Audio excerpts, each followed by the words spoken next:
बेहतरीन drama serial नकाब के इस एपिसोड में आप देखेंगे कि नहीं बाज आया तैमूर। और तैमूर ने वही कर दिया जिस चीज़ का खौफ था। यानी कि जिस तरीके से वो उसको मना करता रहा कि आखिर ये तुम क्या करने की कोशिश कर रहे हो, लेकिन किसी बात की उसने एक नहीं सुनी। उल्टा उस पर ही जलील करते रहा, उसको ही जलील करता रहा, उसके बारे में ही बातें करता रहा। बहुत ज़्यादा परेशानी बढ़ चुकी थी क्योंकि तैमूर अपनी हार को कतई बर्दाश्त नहीं कर सकता।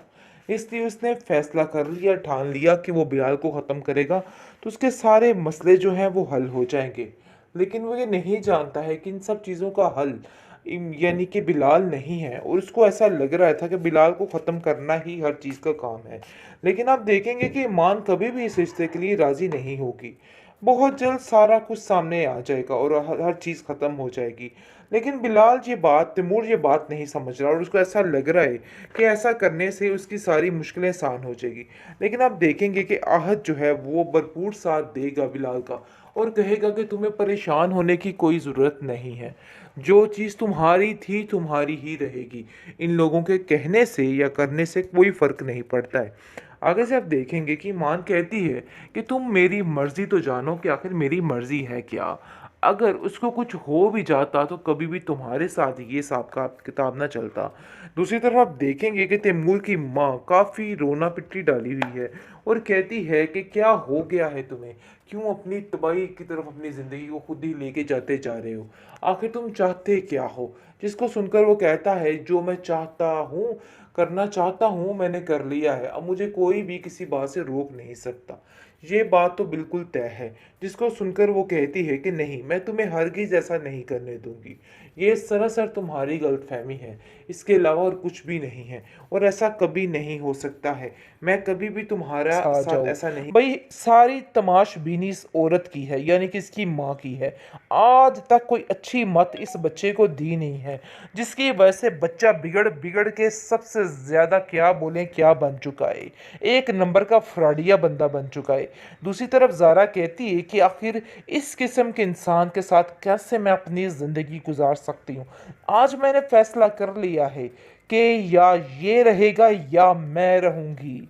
यानी कि फाइनल ये है कि अब मुझे नहीं रहना है और कुछ भी आगे मामलात नहीं बढ़ाने हैं।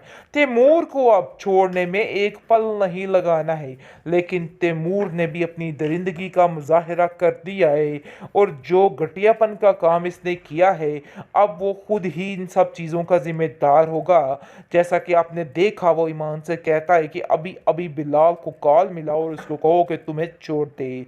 आगे से साफ साफ ईमान कह देती है कि खबरदार ये बात तुमने आज की दोबारा मत करना, क्योंकि मैं अब तुम्हें नहीं छोड़ने वाली।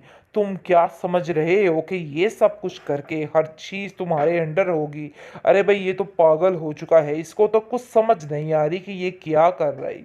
लेकिन दूसरी तरफ आप देखेंगे कि लैला काफी हैरान और हक्की बक्की है, और कहती है कि आखिर कोई ऐसा कैसे हो सकता है। तैमूर जिससे मुझे कल तक इतना लगाव इतना प्यार था, आज उतनी ही शदीद नफरत हो चुकी है। मुझे ऐसा लग रहा है कि मेरी सारी कायनात फिनिश हो चुकी है, क्योंकि वो भी तंग आ चुकी है ये चिक चिक सुनकर और तैमूर की ये बातें सुनकर। आप देखेंगे कि वो ज़ारा को कहती है कि ज़ारा मैं बहुत बड़ी गलती पर थी, काश मैं तुम्हारी बात का यकीन कर लेती, लेकिन मैंने ऐसा वैसा कुछ नहीं किया है। जिस पर आप देखेंगे कि वो उसको कहती है कि अब पछताने का कोई फायदा नहीं, शुक्र करो कि तुम्हारा बच बचा हो गया है।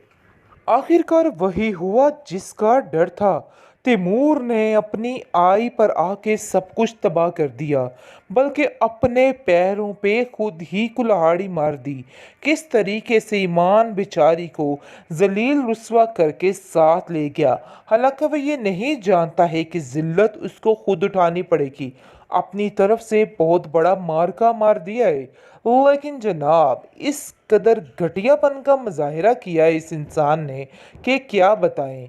जैसा कि आपने देखा कि वो कितनी चालाकी होशियारी के साथ सारे मामलात को तय कर गया।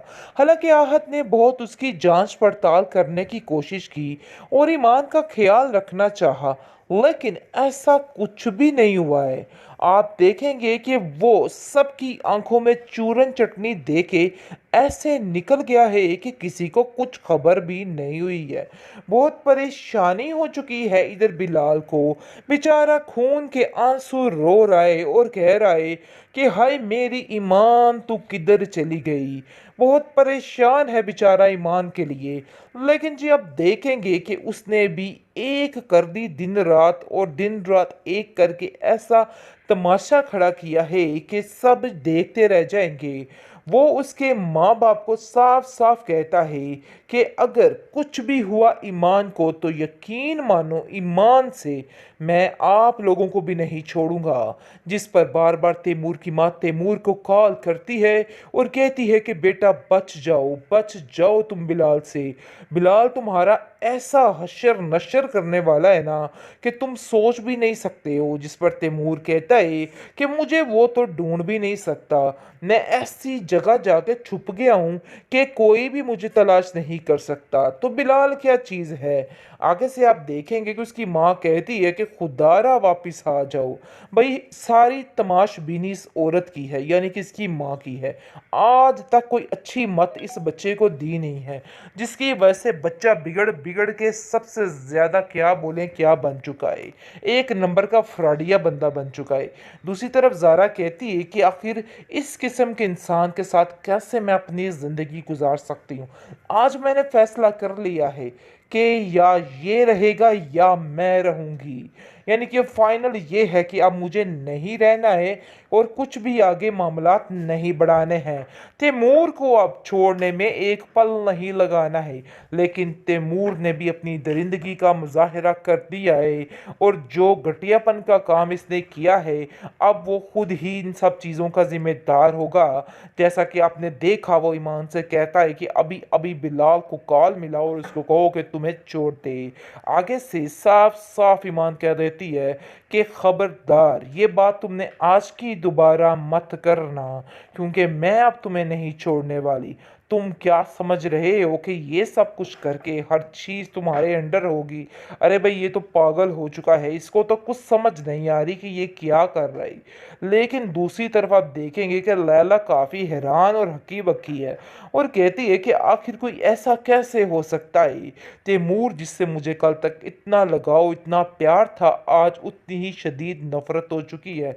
मुझे ऐसा लग रहा है कि मेरी सारी कायनात फिनिश हो चुकी है, क्योंकि वो भी तंग आ चुकी है ये चिक चिक सुनकर और तैमूर की ये बातें सुनकर। आप देखेंगे कि वो ज़ारा को कहती है कि ज़ारा मैं बहुत बड़ी गलती पर थी, काश मैं तुम्हारी बात का यकीन कर लेती, लेकिन मैंने ऐसा वैसा कुछ नहीं किया है।